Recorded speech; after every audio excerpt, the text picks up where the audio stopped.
সাগরের ঢেউয়ের মতো পানির স্রোতে মুহূর্তে বাংলাদেশের মানুষকে ভাসিয়ে ভারত অমানবিকতার পরিচয় দিয়েছে বলে জানায় অন্তর্বর্তীকালীন সরকারের উপদেষ্টা নাহিদ ইসলাম।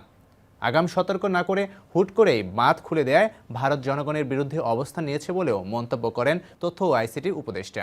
দ্রুত সময়ের মধ্যে ভারত বাংলাদেশের জনগণ বিরোধী এ ধরনের নীতি থেকে সরে আসবে এবং আমরা কিভাবে একত্রে বাংলাদেশের জনগণ এবং ভারতের জনগণকে এ ধরনের প্রাকৃতিক দুর্যোগ থেকে রক্ষা করতে পারি সেই বিষয়ে সুষ্ঠু সমাধানের পথ বের করতে হবে।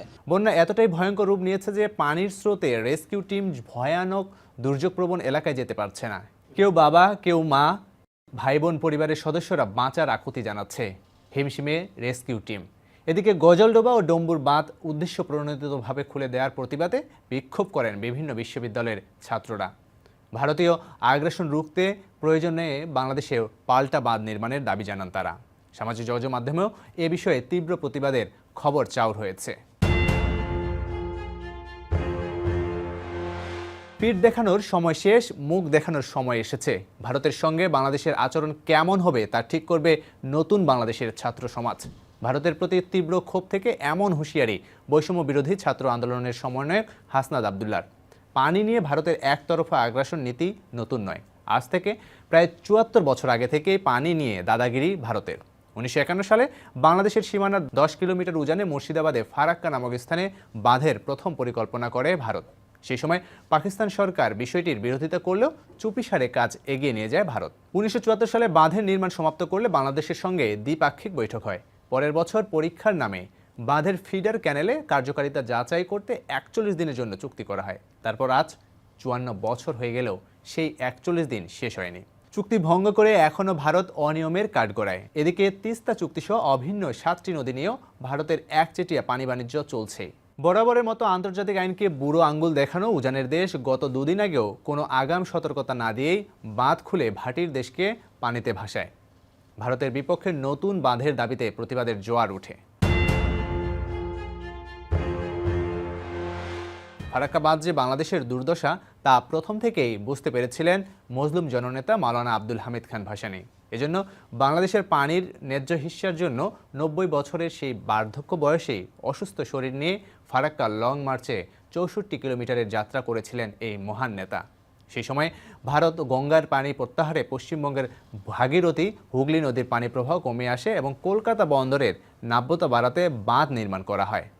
এতে ভাটির দেশ বাংলাদেশে পানির অভাবে ধীরে ধীরে পদ্মা হয়ে ওঠে ধুধু বালুচর। ক্ষতিগ্রস্ত হয় কোটি কোটি মানুষ। বাঁধ চালুর আগে বাংলাদেশের হার্ডিন ব্রিজের কাছে শুষ্ক মৌসুমে পদ্মার পানি প্রবাহ প্রায় ৭৪,০০০ কিউসেক, সেখানে বাঁধের পর হয় ৩০,০০০ কিউসেকের নিচে। গুঞ্জন উঠেছে ভারতের এমন বিধ্বংসী আচরণ ক্ষমতাচ্যুত সাবেক প্রধানমন্ত্রী শেখ হাসিনার পদত্যাগের প্রতিহিংসা। যদিও ভারত বরাবরই এসব বিষয়ে নিশ্চুপ থেকেছে। কেন ৩১ বছর পর ত্রিপুরার ডুম্বুর গেট খুলে দিল ভারত, এমন প্রশ্ন জনমনে। এদিকে বন্যা দুর্গত বাংলাদেশিদের নিয়ে ভারতীয় মিডিয়ার হাস্যরসের ঘটনাও ঘটে। জি ২৪ ঘন্টার উস্কানিমূলক পোস্ট মানুষের মনে জন্ম দিয়েছে নানা উদ্বেগের। তবে বাঁধ খুলে দেওয়ার ব্যাপারে ভারতের দায়সারা জবাব। দেশটির পররাষ্ট্র মন্ত্রণালয়ের এক বিবৃতিতে বাঁধ খুলে দেওয়ায় বাংলাদেশের ভয়াবহ বন্যা হয়েছে তা অস্বীকার করা হয়। কিন্তু আন্তর্জাতিক আইন অনুযায়ী বাঁধ খুলে দেওয়ার আগে অবশ্যই ভাটির দেশকে সতর্ক বার্তা পাঠাতে হবে যাতে প্রস্তুতিমূলক ব্যবস্থা নেওয়া হয়। ভারতকে আচরণের পাল্টা জবাব স্বরূপ চিকেন নেকের কথা মনে করিয়ে দিলেন সমন্বয়ক হাসনাত আবদুল্লাহ। আপনারা চিকেন নেকের কথা ভুলে যাবেন না। আমরা বিশ্বাস করি পারস্পরিক সম্পর্কের মধ্য দিয়ে, সহযোগিতামূলক সম্পর্কের মধ্য দিয়েই হচ্ছে উন্নয়ন সম্ভব, অগ্রগতি সম্ভব। কিন্তু আপনারা আমাদেরকে যেভাবে ট্রিটমেন্ট দিবেন ঠিক একইভাবে আপনারাও ট্রিটমেন্টের পাওয়ার জন্য প্রস্তুত হন। এর আগে ডক্টর মোহাম্মদ ইউনুস অন্তর্বর্তীকালীন সরকারের শপথ নিতে দেশে আসলে সে সময় 7 সিস্টার্সের কথা উল্লেখ করেন তিনি। আর এই ভারতের মূল ভূখণ্ডকে দীর্ঘ ৬০ কিলোমিটার একটি করিডোর 7 সিস্টারকে সংযুক্ত করেছে, যা শিলিগুড়ি করিডোর বা চিকেন নেক হিসেবে পরিচিত। ভূরাজনৈতিকভাবে এই করিডোরের গুরুত্ব ও তাৎপর্য ভারতের জন্য সবসময় উদ্বেগের কারণ। কেননা এই করিডোর হাতছাড়া হলে উত্তর পূর্ব ভারতের সঙ্গে দেশটির বাকি অংশের সড়ক ও রেল যোগাযোগ সম্পূর্ণ বিচ্ছিন্ন হয়ে যাবে। পাশাপাশি এই ৭ অঙ্গরাজ্য ভারতের জন্য অনেক অর্থনৈতিকভাবেও গুরুত্বের।